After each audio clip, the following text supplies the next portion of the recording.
And it was like, this is so easy. Like, it's so easy to start a venture capital based company. And then things kind of started falling apart.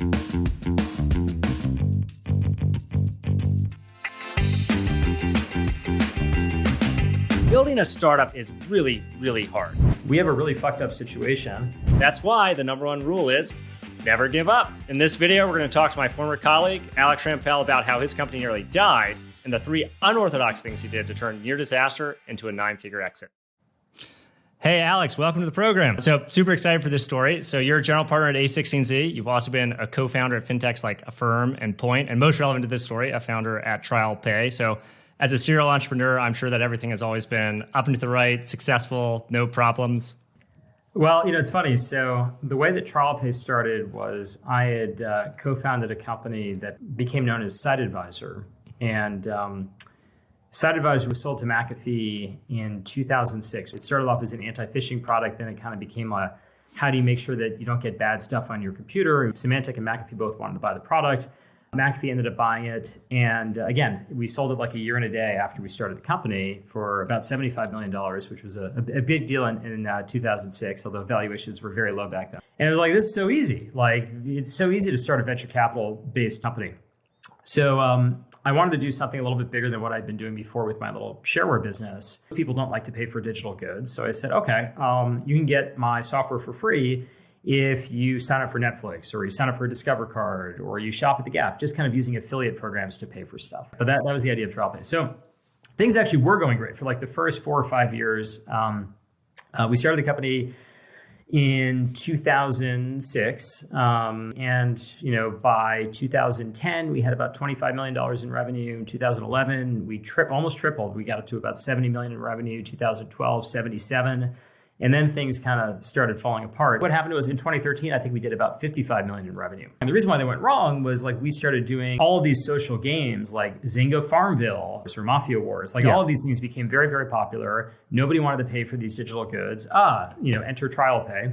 And then 2 things happened. Facebook decided to kind of like nationalize the economy, Venezuela style. Like we will be the only official payment processor for all games on Facebook because we saw that worked out really well for Apple. We want to do the same thing. We're going public. Facebook actually ended up choosing us to do this for them. We did not command the same kind of gross margins that we did before because it's like, do we do the Facebook deal or not do the Facebook deal? So of course we did the Facebook deal and that really, really killed us from a gross margin perspective and a really revenue perspective.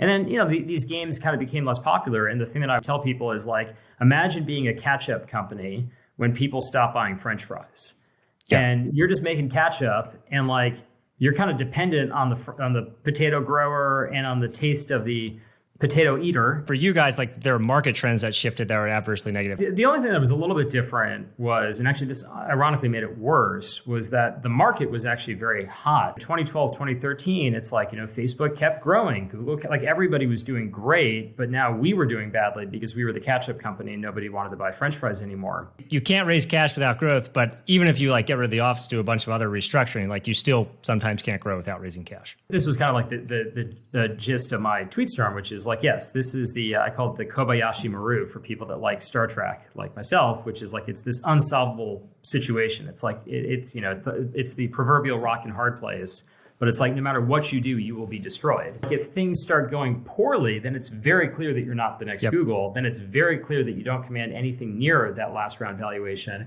And then you have this problem of, it's like, okay, well, in order for us to grow, we need more capital. But shoot, nobody will give us capital unless we're showing growth. So like I said, so we cut costs, we did all the normal things. But I think there were 3 things in particular that we did that really helped us. One, we had this little project within TrialPay where we were probably spending $8 million a year on it. And this is for a company that had raised, lifetime total of, $70 million. So $8 million is a lot. And this was to build an offline affiliate network. So TrialPay, we would say, hey, go get your Zynga coins for free if you shop at Gap.com or if you sign up for Netflix or get a Discover card. Ooh, it would be really cool. People spend most of their money in the offline world. Wouldn't it be cool if we could say, hey, go spend over $50 at Chili's tonight, any Chili's, and Zynga coins are free? That would actually be really good for us. So we built this whole infrastructure to tie in with credit card networks and do everything.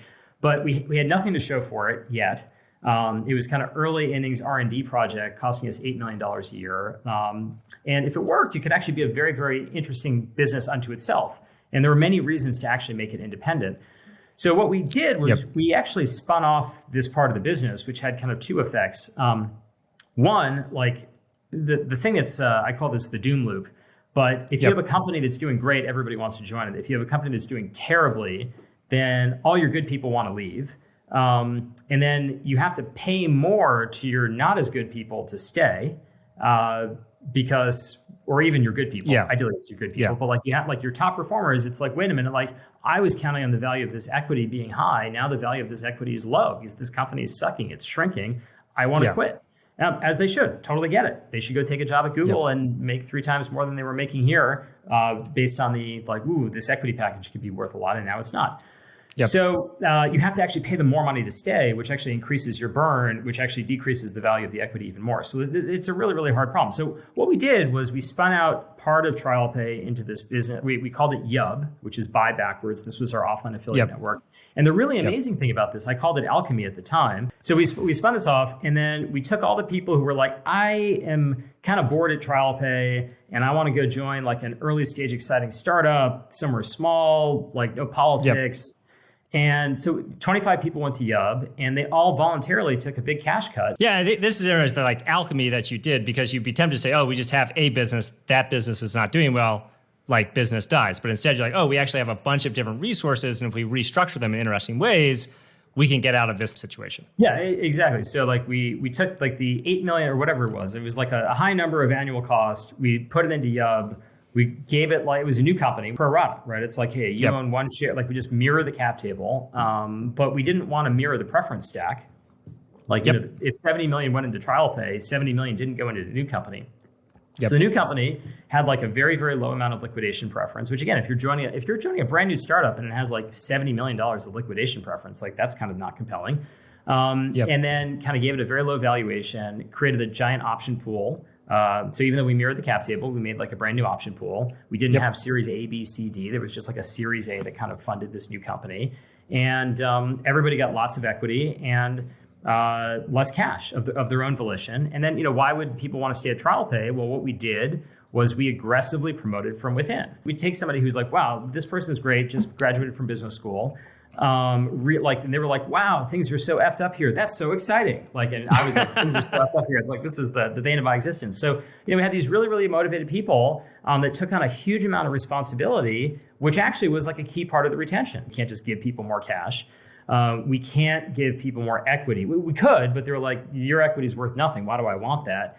As opposed to like, hey, I know you are a recent business school grad and you haven't done X, Y, and Z before. You're now our VP, or you're our chief revenue officer, or you're our VP of this. Like we really promoted aggressively from within, and that worked great. And then kind of what we ended up doing to kind of generate more cash is we sold another thing. Like we sold a license to our IP, which is a complicated transaction. We sold that to Visa. So YUB was now a freestanding entity.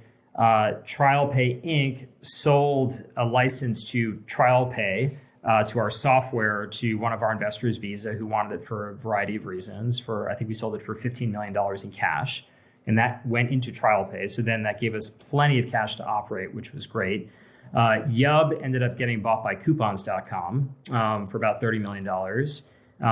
So that actually ended up being a win for all TrialPay shareholders, including TrialPay employees. They're like, oh, wow, like this is pretty cool. Like I'm doing all this work here at TrialPay. Those guys are doing all this work at YUB. And a $30 million acquisition, small, but it was from like a net new company with like no, like very, very little liquidation preference or anything like that. So it was a win for everybody. Like, you know, 30 million in a short period of time as well. In a short period of time. And then, you know, probably 5 months later, Visa realized they needed the whole thing and they bought all of TrialPay for about $125 million. So, you know, it was kind of this, like, we thought we were screwed in 2013 based on like declining revenues and like a strategic position. So this was kind of the creative set of circumstances or creative ideas that we had to kind of resolve this Kobayashi Maru. And there were a lot of other paths that we tried too. It's like we almost merged with another company. Yeah, what I love about that story is like clearly things are going